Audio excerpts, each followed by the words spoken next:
It's not just the ice cream that residents would miss, it's the experience of standing in line and eating their treats while outside. Is the spike in crime related to Little 500, the end of the school year, or something else? And the big question this off-season is who will stay and who will go? With adequate money from the donation and fundraising, the law school may follow the IU Master Plan's suggestion of expanding for more space here along 3rd Street. Although he last appeared as a Bronco, he'll still be remembered as a Colt. As some departments move from old locations, they may need time to adjust to the new collaborative environment that's been designed for them. It's a wrap. A panel of filmmakers gathered at the IU Cinema Tuesday to discuss the feature-length movie they just shot in Bloomington, The Good Catholic. IU Newsnet's Katie Capusta has the latest on the Big Ten deal and big news on the Patriots' Tom Brady. By day, the Bloomington Square resounds with the hustle and bustle of commuters and people. By night, the caws of crows echo around the area. They've migrated annually to Bloomington, and this year, they have just picked the center of our town. The result? Droppings scattered on the sidewalks, grass, and trees.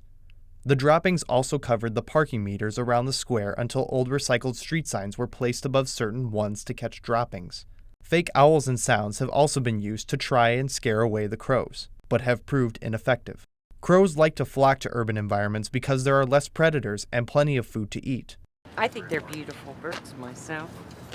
We're just putting a Band-Aid on something right now, so they got to figure out how they can get rid of them. The bird droppings combined with dry conditions can release histoplasmosis and cryptococcosis fungal spores. However, only those with compromised health situations are susceptible, and there's little actual health risk. Honestly, the health effects from crows are often pretty exaggerated. It's pretty minimal. The crows will most likely leave around the end of March when the breeding season begins.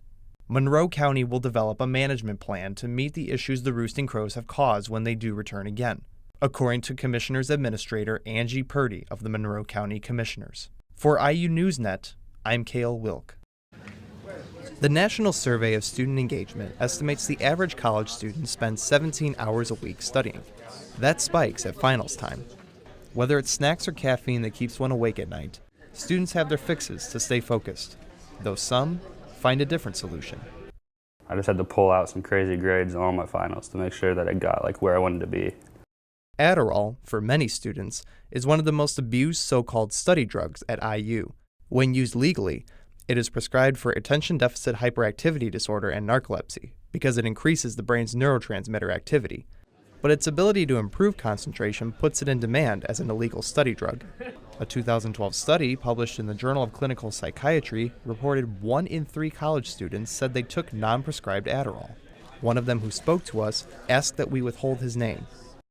I don't really use it that often, but I just use it when I have big exams coming up or I have a crammed week.